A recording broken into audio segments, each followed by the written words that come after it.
सबसे पहले देखिए हम देखने की कोशिश करते हैं कि हमने कल सीएजी के बारे में पढ़ा था, कल मैं उसको आपको पढ़ा चुका हूँ। थोड़ा सा रिवीजन करने की कोशिश करेंगे, सीएजी क्या है, कैसे कार्य करता है। ठीक है, सबसे पहले मैंने आपको कल बताया था कि सीएजी क्या करता है, भारत सरकार, राज्य सरकार की क्या करता है, लेखाओं के परीक्षण करने का काम कौन करता है भैया, सीएजी के द्वारा किया जाता है। सीएजी कैसा पद है, सीएजी एक संवैधानिक पद है। भारतीय संविधान के भाग 5 में अनुच्छेद 148 से लेकर अनुच्छेद 151 तक सीएजी का प्रावधान किया गया है, अर्थात एक ये कॉन्स्टिट्यूशनल पद है, अर्थात एक संवैधानिक पद है। दोस्तों कल मैंने बताया था कि सीएजी की नियुक्ति कौन करता है, तो सीएजी की नियुक्ति भारत के राष्ट्रपति जी के द्वारा की जाती है।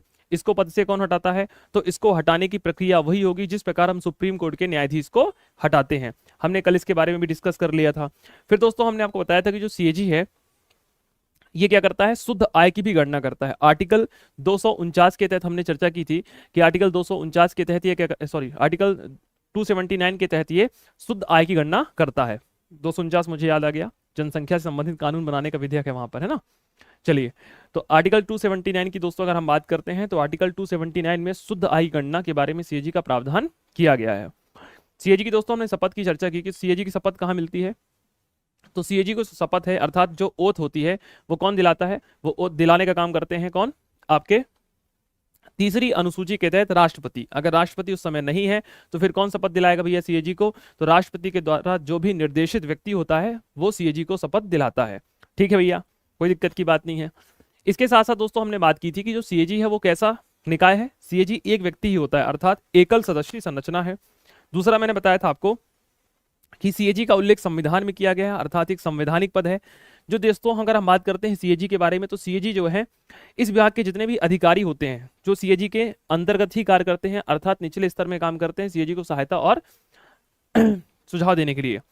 साथ ही साथ दोस्तों मैं आपको बताया था कि जितने भी राज्य हैं उन सभी राज्यों में एक कैग के लिए एजेंट के रूप में अकाउंटेंट जनरल नियुक्त किए जाते हैं जो सभी राज्यों में नियुक्त होते हैं, जो सीएजी को वित्त संबंधी रिपोर्ट प्रस्तुत करते हैं। तो इतना हमने कल पढ़ लिया था बेसिक रूप से, अगर आपने रिवीजन किया होगा, याद किया होगा, तब तो आपको दिमाग में ही छप गया होगा। ठीक है, फिर सीएजी के बारे में बताया था कि सीएजी का कार्यकाल कितना होता है। दोस्तों सीएजी का जो कार्यकाल होता है या तो वो 6 वर्ष गद्दी पर बैठेगा या तो 65 साल, है ना, 6 या 65 साल उसके कार्यकाल, अर्थात उसका जो कार्य है वो निश्चित है, अर्थात उसको डरने से किसी कोई आवश्यकता नहीं है, स्वतंत्र रूप से अपने कार्यों का निर्वहन कर सकता है और बेहतर रूप से अपने दायित्वों को निभा सकता है। ठीक है, कोई दिक्कत की बात नहीं है। दूसरा मैंने कल बताया था कि सीएजी अगर अपने पद से एक बार इस्तीफा दे देता है तो इस्तीफा देने के पश्चात वो क्या करता है, तो सीएजी अगर अपने पद से एक बार इस्तीफा दे देता है तो वो कहीं भारत सरकार या राज्य सरकार के अंतर्गत कहीं भी कार्य नहीं करता है। ठीक, चलिए, फिर दोस्तों मैंने आपको बताया था कि जो सीएजी है उसका वेतन और भत्ते कहाँ निर्धारित होते हैं, तो सीएजी के वेतन और भत्ते भारत की संचित निधि पर भारित होते हैं। ठीक है, अर्थात इनके वेतन और भत्ते में किसी भी प्रकार का अलाभकारी परिवर्तन नहीं किया जा सकता, इसलिए कार्य करने में क्या है, स्वतंत्र हैं।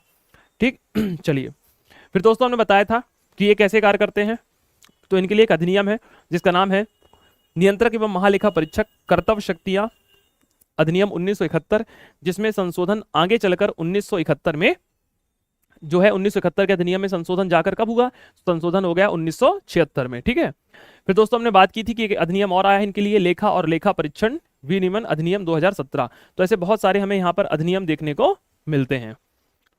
फिर दोस्तों मैंने कल इसके कार्य बता दिए थे कि सीएजी के क्या कार्य हैं, आपको आई थिंक याद होंगे कि सीएजी क्या करता है, भारत सरकार या राज्य सरकार के सभी जो संचित निधि होती है उस सभी संचित निधि के लेखाओं का परीक्षण करता है। क्या करता है, भारत सरकार, राज्य सरकार और जितने भी केंद्र शासित प्रदेश हैं जहां पर विधानसभा है उन सभी केंद्र शासित प्रदेश में जो भी संचित निधि होगी उसका लेखाओं का परीक्षण करता है। दूसरा, भारत सरकार या राज्य सरकार की आकस्मिक निधि तथा सार्वजनिक खातों की क्या करता है, लेखा परीक्षण करने का काम करता है।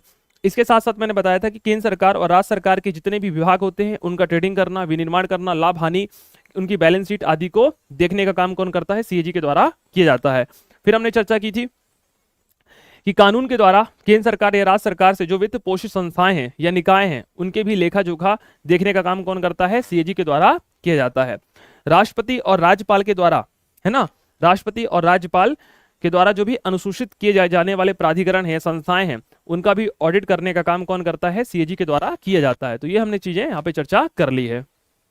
आकस्मिक निधि और संचित निधि दोनों में फर्क है। संचित निधि का तात्पर्य होता है, चर्चा करेंगे हालांकि जब हम संसद पढ़ेंगे कि संचित निधि क्या होता है और आकस्मिक निधि क्या होता है। आकस्मिक निधि का तात्पर्य होता है आकस्मिक काल के लिए पैसा रखना, मान लो कोविड-19 आ गया, बाढ़ आ गया, भारत में भूकंप आ गया, उस कंडीशन के लिए पैसा कहाँ रखा जाएगा? आकस्मिक निधि में रखा जाएगा। और सरकार अपनी जो योजनाएं चलाती है वो पैसा कहाँ से आता है? वो संचित निधि से पैसा आता है। जिस प्रकार आपके घर में दो चीजें होंगी, आपके पिताजी के एक नॉर्मल खाता होगा जहां से वो आपको पैसा देते होंगे, एक ऐसा खाता बना के रखे होंगे कि आपकी बहन की शादी होगी, आप पढ़ाई करने के लिए 12 साल के बाद कहीं जाओगे, है ना, अच्छे योग्य सुशालित बच्चे निकल गए तो ठीक है, और कपूत पैदा हो गए तो फिर समस्या की पैदा की बात ही नहीं है।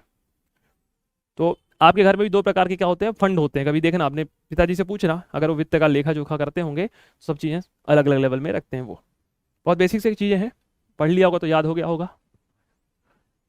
खैर ये और भी शक्तियां दी है। मैंने कल बताया था कि जो सीएजी अपनी रिपोर्ट किसको देता है? सीएजी अपनी रिपोर्ट राष्ट्रपति को देता है। राष्ट्रपति इस रिपोर्ट का क्या करता है? राष्ट्रपति उस रिपोर्ट को संसद के पटल पर रखता है। जैसे ही उस रिपोर्ट को संसद के पटल पर रख देगा तो क्या होगा भैया? एक व्यक्ति जिसका नाम है लोक लेखा समिति, है ना, पब्लिक अकाउंट कमेटी उस रिपोर्ट को उठाती है, पढ़ती है और देखती है कि सीएजी ने जो रिपोर्ट दिया है वो बिल्कुल सही है कि गलत है। इसीलिए सीएजी का मित्र और मार्गदर्शक किसे कहते हैं? तो सीएजी का मित्र और मार्गदर्शक हम लोक लेखा समिति को कहते हैं। ठीक है,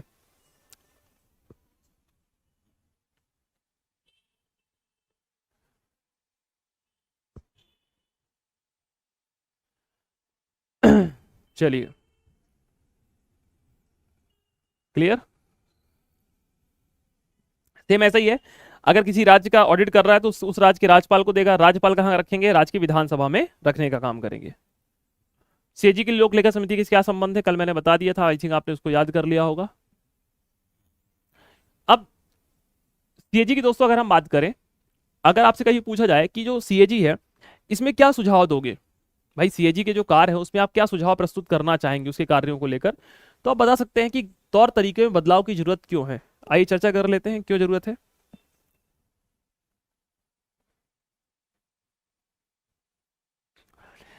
पहला, सरकारी धन और सार्वजनिक वस्तुओं को बड़े पैमाने पर दुरुपयोग हो रहा है, इसे रोकने के लिए सीएजी को अपने ऑडिट तंत्र में बदलाव करना चाहिए। अब सिंपल सी बात है, एक व्यक्ति है जो पूरे भारत को ऑडिट करने का काम करता है। सरकार की योजना जम्मू कश्मीर में भी चल रही है, तमिलनाडु में भी चल रही है। अब ये तमिलनाडु थोड़ा भागता जाएगा कि यहाँ देखने की कोशिश करेगा योजना सही से चल रही कि नहीं चल रही है। इतना बड़ा भारत है तो इसको क्या करना चाहिए? अपने जो इसके कार्य है उस कार्यों को और भी सटीकता से रखने के लिए अपने जो सरकारी तंत्र है, जो इसका कारोबार क्षेत्र है, उसमें परिवर्तन लाने की आवश्यकता है ना। दूसरा क्या है? सीएजी को सतत विकास लक्ष्यों का ऑडिट करना और जीएसटी के कार्यान्वयन जैसे मुद्दों की जांच करने के लिए तैयार किया जाना चाहिए। सीएजी का काम क्या है? सीएजी का दोस्तों काम है जो सतत विकास के जो लक्ष्य हैं उनको ऑडिट करे और जीएसटी के कार्यान्वयन जो क्रियान्वयन हो रहा है उनके मुद्दों की जांच करे। आज भी हमारे देश में लोग जीएसटी की चोरी कर रहे हैं, है ना, जीएसटी को भर ही नहीं रहे हैं। जीएसटी इतना कॉम्प्लिकेटेड है कि ना देने वाले को समझ में आया ना लेने वाले को समझ में आया। एक लड़की तो मेरे को कल यहाँ परसों का कमेंट में देख रहा था, सर आप तो पहला जैसे नहीं पढ़ा रहे हो, है ना। अब पहले क्या होता है भाई, नया सिलेबस है, यहाँ पे नई नई चीजें चल रही हैं। ये प्री नहीं है, मेंस है ना। प्री में आपको क्या मजा आता है? आप लोग राष्ट्रपति 20 बार पढ़ चुके हो, 40 बार तो रूशन याद कर लिए होगे, तो रटी रटी ये चीजें मजा आ रहा है पढ़ने में। यहाँ पहली बार सब चीजें पढ़ रहे हो, दिमाग खोलने में समय लग रहा है।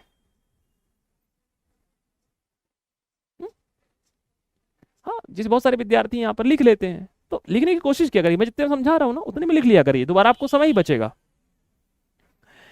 बिग डेटा की हम बात कर रहे हैं। बिग डेटा क्रांति क्या है? आज देखिए सरकार के कितने आंकड़े हैं। सरकार कोई पॉलिसी लॉन्च करती है, जैसे आप अभी स्वास्थ्य पढ़ोगे, स्वास्थ्य पढ़ते पढ़ते आप पागल हो जाओगे।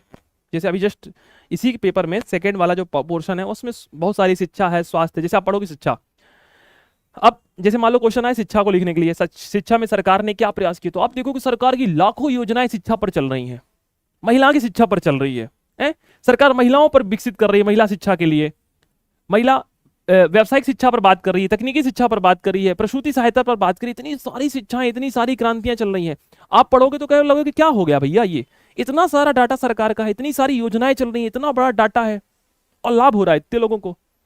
सरकार 100 रुपए भेजती है, सरकार पहुंचता है व्यक्ति के पास 1 रुपए, 2 रुपए, 3 रुपए, 4 रुपए।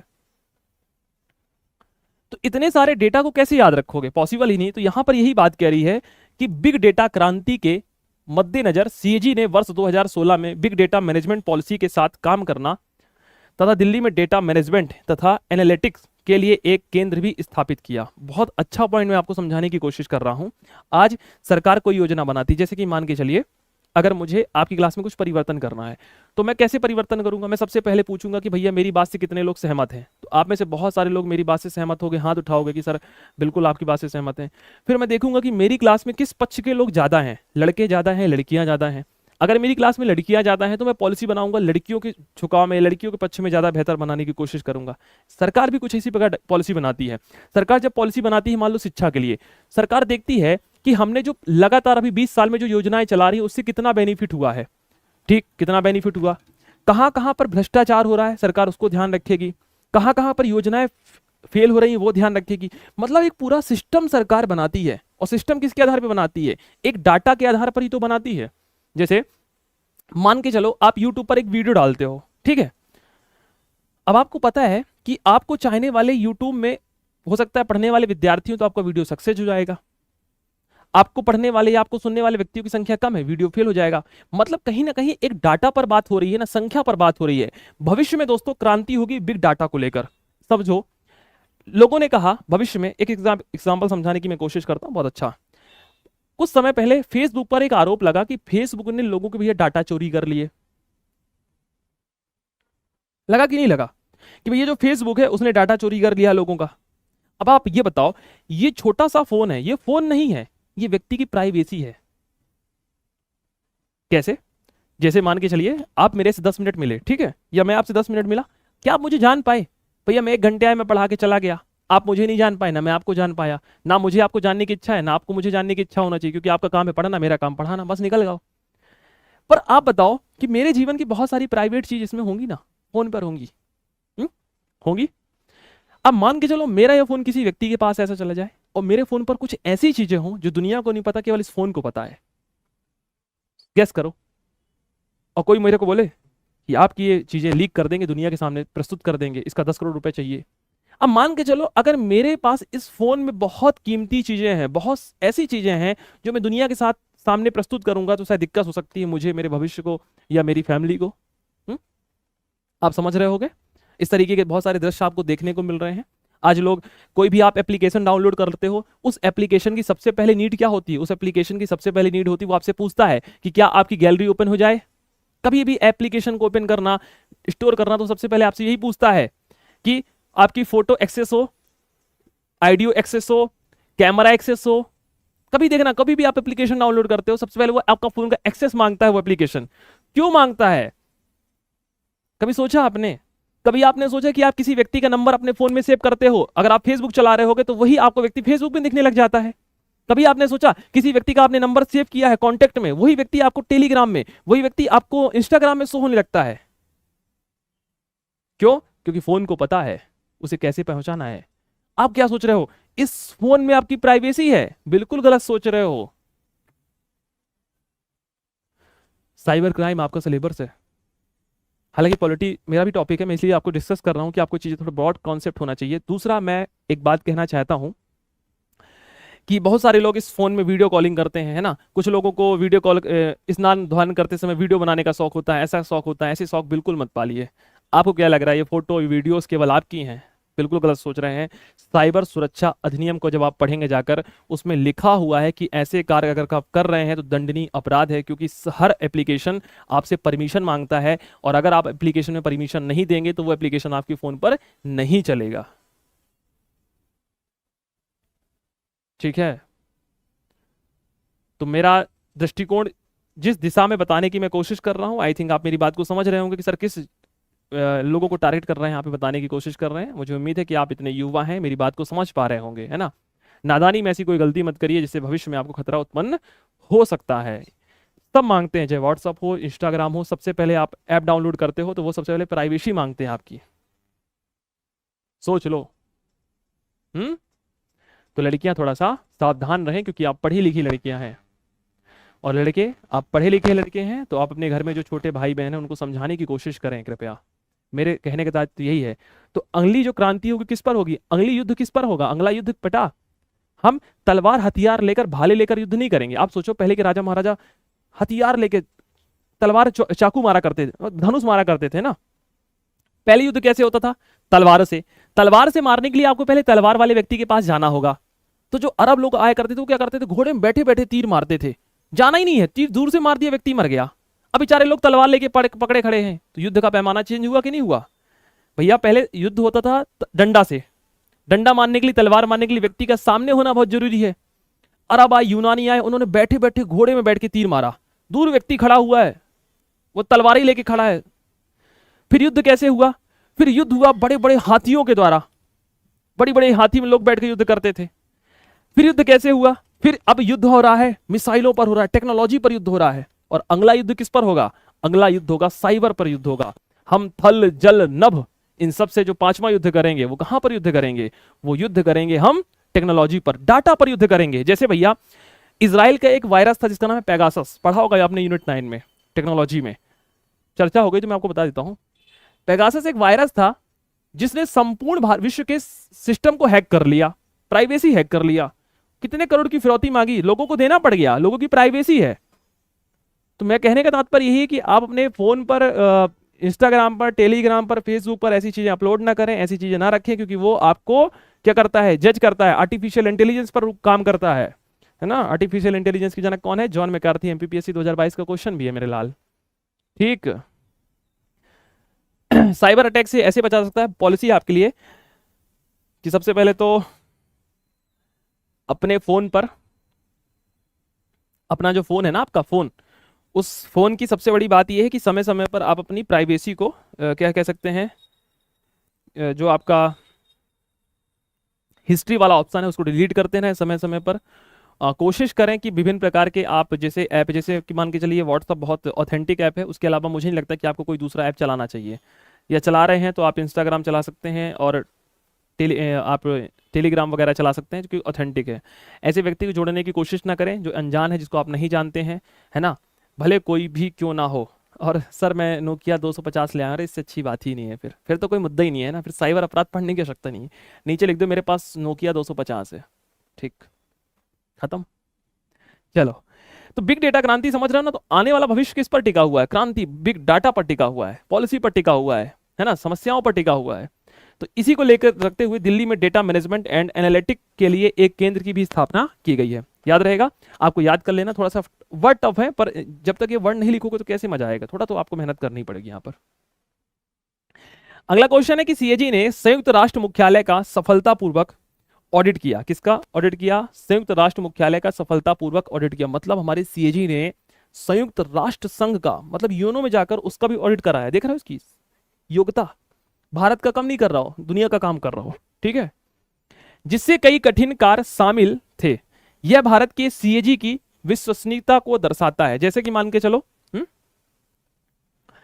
आप अचानक जा रहे हो, अचानक जा रहे हो रास्ते से और अचानक आपका कोई दोस्त आपको दिख गया, तो आप सोचोगे क्यों इसको बैठाएं गाड़ी में, है ना, निकल जाते हैं।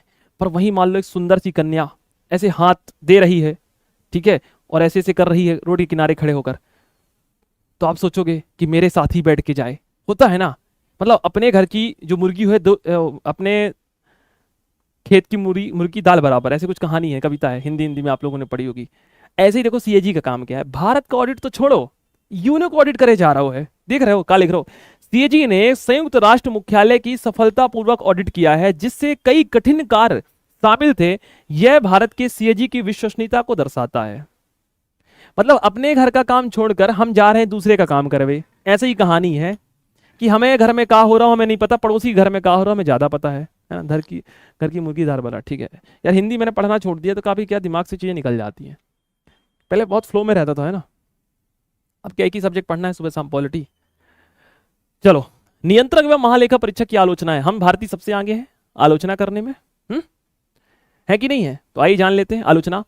यह केवल एक सलाहकारी संस्था है, कोई वास्तविक शक्ति इसके पास प्राप्त नहीं है। देख रहे हो, अभी हम क्या कह रहे थे, भयंकर शक्तियां हैं इसके पास, संविधान में उल्लेख है, कार्यकाल निर्धारित है, जो है फलाना है ढिमकाना है। एक लाइन बुराई के कर दिया, यह केवल सलाहकारी संस्था, केवल सलाह देती है सुबह शाम, इसका कोई वास्तविक शक्तियां प्राप्त नहीं है, ठीक है। ये लाइन सभी आयोग में आप ठोक सकते हो, सभी आयोगों में, चाहे निर्वाचन आयोग लिख दो, यह केवल एक सलाहकारी संस्था, इसके पास कोई वास्तविक शक्ति नहीं है।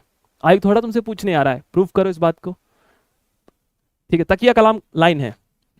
दूसरा है, गुप्त सेवा व कैग की लेखा परीक्षक भूमिका पर सीमाएं निर्धारित करता है। क्या करता है? गुप्त सेवा व्यय कैग की लेखा परीक्षक भूमिका पर सीमा निर्धारित करता है। बहुत सारे देखो ऐसे व्यय होते हैं, जैसे मान लो भारत सरकार ने पाकिस्तान की बॉर्डर में, जो भारत और पाकिस्तान की बॉर्डर है उसमें कितना पैसा खर्च किया। अब ये सीएजी इसकी ऑडिट करेगा, पर पूरी दुनिया को बताएगा नहीं कि हमने रक्षा पर कितना पैसा खर्च कर दिया। जैसे मान लो हमारा राफेल है ना, राफेल, राफेल को जानते हो, नाम सुना होगा, राफेल। राफेल हमने कहां से खरीदा? जीके का क्वेश्चन है। फ्रांस से खरीदा था। कहां से? फ्रांस से, पता होना चाहिए। और फ्रांस की कौन सी कंपनी ने बनाया था?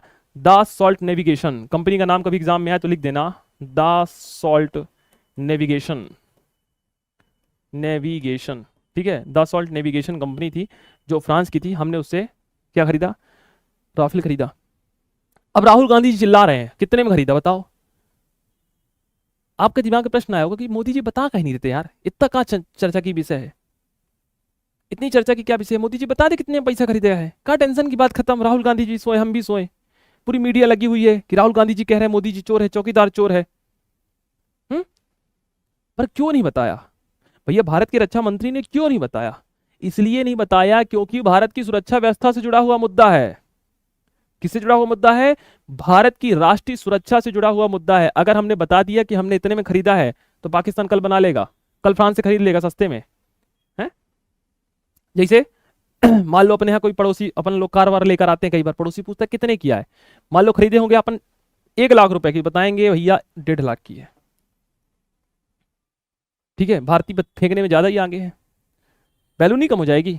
मान लो हमको फ्रांस ने सस्ते में दे दिया हो कि हो गया तुम छोटे भाई हो ले जाओ, है, और हम बड़ी बड़ी डींगे दे रहे हैं कि हमने खरीदा हो मान लो 20 करोड़ का, और हम बता रहे हैं कि नहीं नहीं हमको 30 करोड़ में दिया है, और फ्रांस भी न्यूज़पेपर पढ़े तो कह रहे हो जो कहा है हमने तो 20 करोड़ का बेचो, ये 30 करोड़ चिल्ला रहे हैं। तो समझ रहे हो?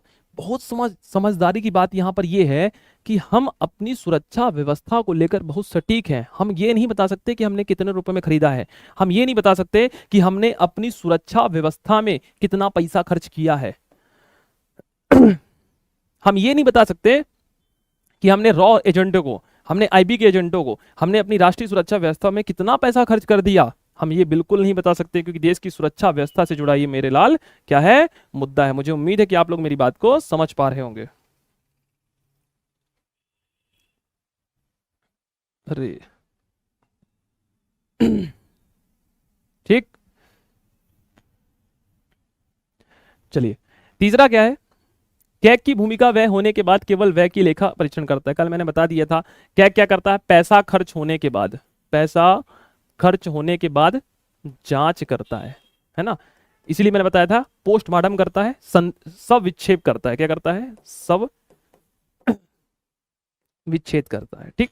तीसरा है कैग का संचित निधि से धन निकासी पर कोई नियंत्रण नहीं है। मोदी जी कोई योजना लॉन्च करते हैं, उस योजना में कितना पैसा खर्च होता है, कहां से खर्च होता है? भारत की संचित निधि से खर्च होता है। अर्थात कैग कुछ नहीं कर सकता, पैसा खर्च होने के बाद ही जांच करता है।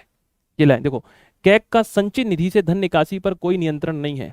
आपने पिताजी से पैसा मांगा, आपके पिताजी ने दे दिया, अब आप पैसा कहाँ खर्च करते हो? पढ़ाई पर खर्च कर रहे हो, है ना, दूसरी चीजों पर खर्च कर रहे हो, तीसरी चीजों पर खर्च कर रहे हो, चौथी चीजों पर खर्च कर रहे हो। आपके पिताजी का दिए गए पैसे पर अब कोई नियंत्रण नहीं है, आप कहां पर खर्च कर रहे हो। सिंपल सी बात है, कैग का संचित निधि से धन निकासी पर कोई भी नियंत्रण यहां पर नहीं है। सार्वजनिक निगमों की लेखा परीक्षा में कैग की भूमिका सीमित है। जो भी सार्वजनिक निगम होते हैं, जो भी सरकार की बहुत बड़ी बड़ी कंपनियां होती हैं, जहां पर सरकार ने बहुत बड़ी बड़ी इंडस्ट्रीज स्थापित कर रखी हैं, अब ये बताओ क्या सीएजी वहां पर जाएगा, चेक करेगा कि बड़ी बड़ी कंपनियां कितने का टर्नओवर कर रही हैं, कितना इनको प्रॉफिट हो रहा है, कितना नहीं हो पा रहा? जो आंकड़ा इनको लिख कर दे दिया गया वही रजिस्टर्ड कर लिया। मैंने पहले ही बताया था कि एक व्यक्ति इस पूरे भारत की ऑडिट करने का काम करता है, तो पॉसिबल ही नहीं है, गलती की संभावना ज़्यादा बढ़ सकती है, कार्यों का दायित्व बहुत है, बोझ ज़्यादा है, इसलिए समस्याएं बढ़ सकती हैं, कार्यों का स्पष्टता का अभाव देखने को हमें मिल सकता है। कैग का पद क्या होता है? औपनिवेशिक काल की देन है। औपनिवेशिक काल की देन मतलब क्या होता है? कैग की जो स्थापना की गई थी वो अंग्रेजों के द्वारा की गई थी, तो कुछ लोग कहते हैं कि ये अंग्रेजी सभ्यता की देन है, ठीक है। बुराई तो करना है, कुछ भी कर लो निकिता जी कह रहे हैं कि सर कुछ भी मैसेज मत करो, सर गुस्सा हो जाते हैं। अरे भैया मैं, तुम लोग यही तो समझ नहीं पाए आज तक। आप प्रश्न पूछो ना। आपको कभी लगा हो कि हम क्लास से चले जाएं, हमने आज कल बोला हो कि हम कल प्रश्न का उत्तर दें? बेटा 6 साल की इस पढ़ाई में हो गया, लगभग 5-6 साल से पढ़ा रहा हूँ। बच्चे ने अगर कोई क्वेश्चन पूछा है, उस प्रश्न का उत्तर मैंने उसी क्लास में दिया है। अपनी क्लास में कल तो होता ही नहीं है कि कल हम देंगे आंसर, ठीक है। पहली बात। दूसरी बात कि मैं आपको कभी प्रश्न पूछने से मना नहीं करता, प्रश्न पूछिए बेशक। प्रश्न क्या पूछना है, कब पूछना है और कहाँ पूछना है, ये महत्वपूर्ण है, ठीक है। इतना ही अगर तुम समझ जाओ, सिलेक्शन हो जाएगा। अभी हम सीएजी पढ़ा रहे हैं, है ना, तो उद्देश्य महत्वपूर्ण ये है कि आपको पूछना क्या है। जैसे मैं सीएजी पढ़ा रहा हूँ, प्रश्न है सीएजी से रिलेटेड, आप मेरे से पूछ रहे हो, बिल्कुल आंसर देंगे हम। अब तुम पूछोगे अजरकता क्या होती है, भैया मेरा टॉपिक थोड़ा है, मैं पेपर नंबर 4 थोड़ा पढ़ा रहा हूँ कि हाँ अजरकता टॉपिक है, तो वहां पे हम चर्चा करें, ठीक।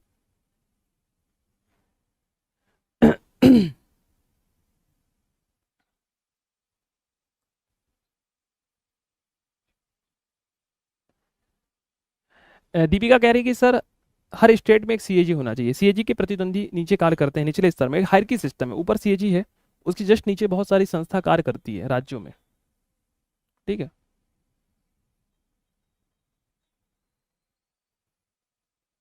चलिए, तो इसको लिख पाएंगे, इसकी आलोचना। आलोचना में देखिए कुछ कॉमन पॉइंट है जो मैंने बता दिए हैं, और जितने मैंने समझाया उतने में तो आप आई थिंक लिख भी ले होंगे। पहला क्या, एक सलाहकारी संस्था है। दूसरा क्या है, गुप्त सेवा का जो व्यय होता है उसके बारे में प्रकाशित नहीं करती रिपोर्ट। तीसरा क्या है, इसकी जो भूमिका है केवल व्यय होने पर ही रिपोर्ट संचित करती है। संचित निधि से कोई लेना देना नहीं है, पैसा खर्च हो जाए कहाँ पे खर्च हो, ये तो केवल ऑडिट करने का काम करेगी। बाद में क्या है, सार्वजनिक निगमों का लेखा परीक्षा में कैग की भूमिका क्या है, सीमित है। कैग का जो पद होता है वो औपनिवेशिक काल की ही देन है, ठीक है। क्लियर, इतना आपको याद रखना है, बाकी और कुछ इसमें मुझे लगता नहीं है कि बचा हुआ है। चलो, कितने आयोग पढ़ लिए तुम, जल्दी बताओ, कितने आयोग आप लोग पढ़ लिए मेरे से? 3। कौन कौन सा? एक तो आपने पढ़ लिया है सर, नीति आयोग पढ़ा दिया आपने, एक निर्वाचन आयोग पढ़ा दिया है, एक सीएजी पढ़ा दिया है, बढ़िया। अब आप लोग बताएंगे सीएजी, भारत का एक सीएजी होगा किस अनुच्छेद में लिखा है? भारत में एक सीएजी होगा किस अनुच्छेद में लिखा है, अर्थात किस आर्टिकल में लिखा हुआ है? किस आर्टिकल में लिखा है कि भारत में एक सीएजी होगा? किस अनुच्छेद में लिखा हुआ है कि भारत में एक सीएजी होगा? ठीक है, सीएजी की कर्तव्य व शक्तियां किस अनुच्छेद में है? सीएजी की कर्तव्य व शक्तियां किस अनुच्छेद में है? सीएजी की कर्तव्य व शक्तियां किस अनुच्छेद में दी गई हैं? सीएजी की कर्तव्य व शक्तियां किस अनुच्छेद में दी गई हैं? सीएजी अपना प्रतिवेदन किसे सौंपते हैं? सीएजी अपना प्रतिवेदन किसे सौंपते हैं? सीएजी अपना प्रतिवेदन किसे सौंपते हैं? सीएजी का मित्र और मार्गदर्शक कौन है? सीएजी का मित्र और मार्गदर्शक कौन है? सीएजी का मित्र और मार्गदर्शक कौन है? लोक लेखा समिति में अध्यक्ष कौन होता है? लोक लेखा समिति में अध्यक्ष कौन होता है? लोक लेखा समिति में अध्यक्ष कौन होता है?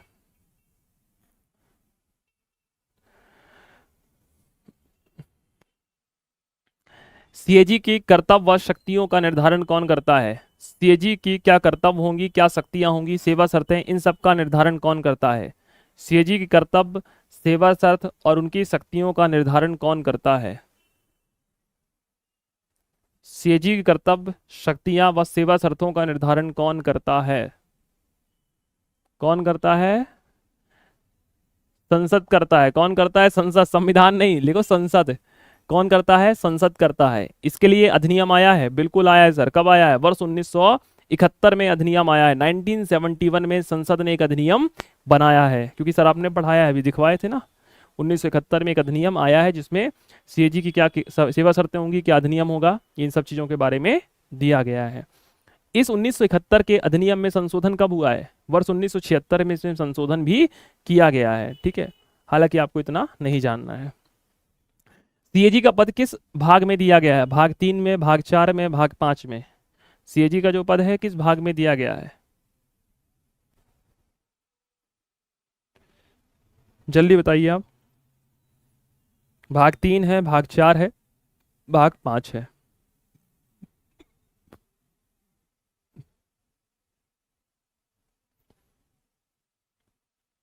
ठीक है, सभी लोग कमेंट सेक्शन में बताएंगे क्या सीएजी अपने कार्यों को करने में स्वतंत्र है। क्या सीएजी अपने कार्यों को करने में स्वतंत्र है? 5 पॉइंट आपको बताना है, सभी लोग अपने अपने पॉइंटों को बताएं। क्या सीएजी अपने कार्यों को करने में स्वतंत्र है? यस में आंसर नहीं देना है, 5 पॉइंट बताना है। मुझे भी पता है कि कार्यों को करने में स्वतंत्र है। कौन से 5 पॉइंट है, जल्दी बताओ।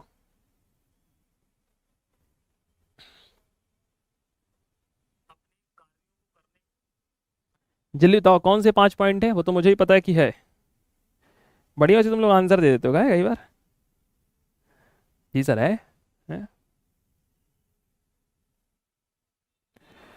5 पॉइंट बताना है। राष्ट्रपति के द्वारा नियुक्ति की जाती है, ठीक है। क्रम से बताओ ना, क्रम से चला करो, जब भी कोई चीज बताओ क्रम से बताओ।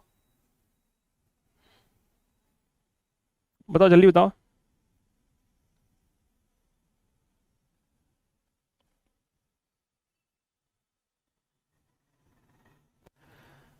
पहला बताओगे कि सर इनका उल्लेख भारतीय संविधान के भाग 5 अनुच्छेद 148 से लेकर अनुच्छेद 151 तक है, अर्थात एक संवैधानिक पद है। दूसरा बताओगे सर इनकी नियुक्ति भारत के राष्ट्रपति के द्वारा की जाती है। तीसरा बताओगे सर इनका जो पद होता है वो सुप्रीम कोर्ट के न्यायाधीश के समान होता है। चौथा बताओगे सर इनको भारत का राष्ट्रपति हटा नहीं सकता, इनको हटाने की प्रक्रिया वही होगी जिस प्रकार सुप्रीम कोर्ट के न्यायाधीश को हटाते हैं। 5 बताओगे कि सर ये अपने कार्यों को करने में स्वतंत्र है, अर्थात इनका कार्यकाल निश्चित है, ये अपने कार्यों पर 6 वर्ष या 65 वर्ष पद पर बैठ सकते हैं। सर इनके जो पद की गरिमा को सुनिश्चित करते हुए इनके वेतन और भत्ते को निर्धारित किया गया, अर्थात इनका वेतन भत्ते भारत की संचित निधि पर भारित होगा। वेतन और भत्ते में कार्यकाल के दौरान किसी प्रकार की अलाभकारी परिवर्तन नहीं किए जाएंगे। अरे यार इतना ही तो है, तुम लोग डर जाते हो यार।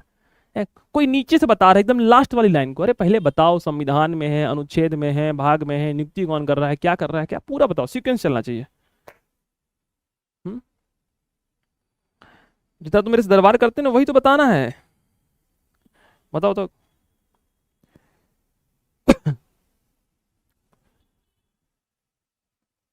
जैसे मान के चलो कभी ऐसी चीज भूल जाना तुमको, तो हमारी एक बात याद रखना। बताएं क्या? बताएं जल्दी से, सुनना चाहोगे? जल्दी बताओ सर। कमेंट बेटा, वेबसाइट वालों से ज्यादा कमेंट सेक्शन तो यहाँ लग रहा है मुझे हैंग ना हो जाए सिस्टम आज, है ना? वैष्णवी यहाँ लग रहा है सिस्टम ना हैंग हो जाए, ठीक है। मतलब यहाँ भर भर के कमेंट आ रहे हैं बच्चों के। सुनना चाहोगे? ठीक है। अब सबसे पहले तुम ये बताओ, मान लो एक लड़का है, एक प्रेमी है, वो किसी प्रेमिका से मिलने गया, ठीक। एक प्रेमी है, वो एक प्रेमिका से मिलने गया, ठीक। अब जैसे ही वो प्रेमिका से मिला तो क्या बोलेगा? कि तुम्हारी जूती बहुत अच्छी लग रही है? कि तुम्हारी चप्पल बहुत अच्छी लग रही है, कि तुम्हारी जूता बहुत अच्छे लग रहे हैं। मान लो बिटिया जूता उता पहन के आई है, जूती पहन के आई, तारीफ में भी क्या करे? सबसे पहले क्या तारीफ करे? आपके बाल तो बहुत अच्छे घुंघराले लग रहे हैं। शुरुआत से ना इतने से हुए ना, मतलब इतने से शुरुआत हो जाए। आपकी आंखें बहुत अच्छी लग रही हैं, आपका फेस कट बहुत अच्छा है। कि तुम बताओ कि नहीं भैया आपकी जूती बहुत अच्छी लग रही है। किसी भी आंसर को जब आप लिखते हो, उसकी फ्रेमिंग का सबसे उच्चतम शिखर लिखा करो मेरे लाल। जब भी बता रहे हो तुम लोग, कुछ लोग यहां का आंसर दे रहे हैं पहले ही। कह रहा सर हम आज तक तारीफ ही नहीं की किसी की, हमको लग रहा है कि तुम कर भी ना पाओगे, इसलिए कह रहे हैं पढ़ लो, योग्य हो जाओगे करने के लिए, ठीक। हाँ, फिर तुम पढ़ लोगे ना, फिर तुमको थोड़ा करना है, फिर दुनिया तुम्हारी करेगी। कितना सोना लड़का है?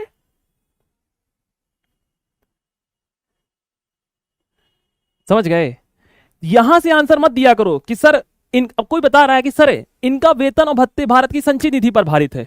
अरे भाई पहला ये लास्ट लाइन है, पहले ये बताया करो कि सर संविधान में इसका उल्लेख है, अनुच्छेद में ये है, कार्यकाल ये है, नियुक्ति ये करते हैं, इनका पद ये, इनको हटाने की प्रक्रिया। कोई लास्ट ही लाइन सबसे पहले बता रहा है?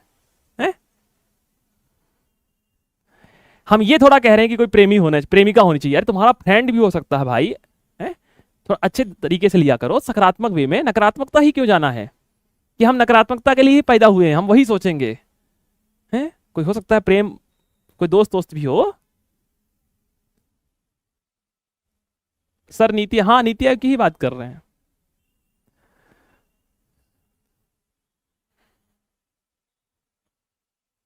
ठीक, लिख सकते हैं विनीत, बिल्कुल लिख सकते हैं, पर सब लिख सकते हैं ना, इतनी जगह ही नहीं है कॉपी में लिखने के लिए।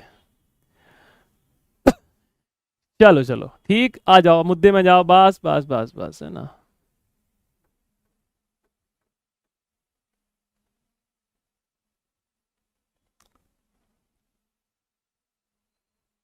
नहीं नहीं भैया, नीति आयोग में चलना है बॉटम टू टॉप, हर क्वेश्चन में नहीं चलना कि सर हर क्वेश्चन में बॉटम टू टॉप हम चलेंगे, अरे टॉप टू बॉटम चलना है हर क्वेश्चन में। चलो एक क्वेश्चन का आंसर और दो, पूछ लें। नीति आयोग की आलोचना, आलोचना बताओ, अभी अभी चर्चा की है, सोचो आलोचना में क्या तुमको ऐसे पॉइंट दिख रहा होगा यहाँ पर, कुछ दो तीन पॉइंट गए हैं दिमाग में छपे हैं, कौन कौन से पॉइंट गए हैं नीति आयोग की आलोचना, बताओ जल्दी से। नीति आयोग की आलोचना करना है तो क्या करना है?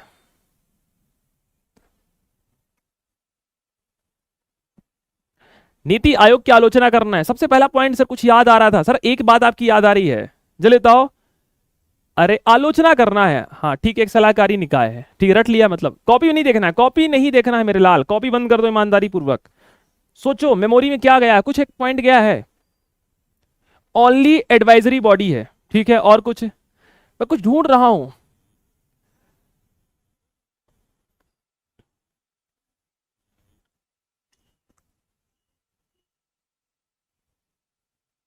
सबसे पहला पॉइंट कुछ भी ना याद हो तो ये लिख सकते हो ना, सब विक्षेप करने का काम करती है, मतलब धन खर्च होने के बाद जांच करती है। कुछ ना याद आ रहा हो तो ये तो पॉइंट याद होगा कि सर पोस्टमार्टम करने का काम करती है। पहला सलाहकारी संस्था है, पहला क्या बताओगे कि सर नीति आयोग एकमात्र सलाहकारी संस्था है जो केवल सलाह देती है, वास्तविकता से परे है। दूसरा, नीति आयोग केवल सब विच्छेद करने का काम करती है, अर्थात ये धन को खर्च होने से पूर्व नहीं रोकती बल्कि धन खर्च होने के पश्चात उसकी जांच करती है। तीसरा बताओगे, नीति आयोग गुप्त सेवाओं की ऑडिट या उसका परीक्षण नियमित या सीमित रूप से करते हैं। जो सीएजी होता है वो गुप्त जो सेवाएं होती हैं, जैसे रॉ हो गया, वित्त हमारी जो अन्य जो सेवाएं हो गई, हमारी स्वास्थ्य, हमारी जो देश की रक्षा संबंधी जो सेवाएं हो गई, उसका जो भी ऑडिट करती है वो भी बहुत लिमिट में करती है। चौथा बता सकते हो कि भारत की संचित निधि पर इसका कोई भी क्या प्रभाव नहीं रहता, है ना, पैसा सरकार खर्च करती है, बाद में केवल ये जांच करने भर का काम करता है, ठीक है।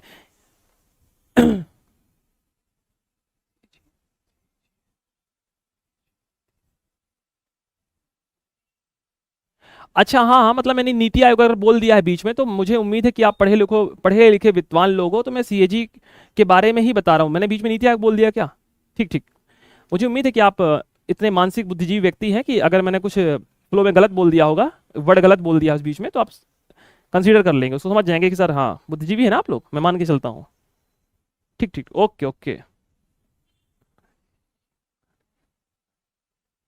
ठीक, चलिए। तो हम बात कर रहे थे सीएजी पर, सीएजी के यही तो काम है, सीएजी क्या कर रहा है, यही तो कर रहा है भाई, सीएजी क्या कर रहा है, यही तो काम कर रहा है। पहला एक सलाहकारी संस्था के रूप में काम कर रहा है, दूसरा आप बता सकते हो कि भैया पोस्टमार्टम का काम कर रहा है, तीसरा आप बता सकते हो कि भारत की संचित निधि पर इसका क्या है, भारकाल बिल्कुल जीरो है, चौथा बता सकते हो कि भारत की जो सेवा संबंधी या गुप्त सेवा संबंधी है उनके बारे में बहुत इसका सीमित लेखा काल है, पैसा खर्च होने के पश्चात क्या करती है सीएजी, जांच करने का काम करती है, यही सब इसकी आलोचना है, वित्तीय खर्च पर निगरानी करना, ठीक है। चलो, तो यही सब चीजें काम थी, बाकी कुछ रह नहीं गया है।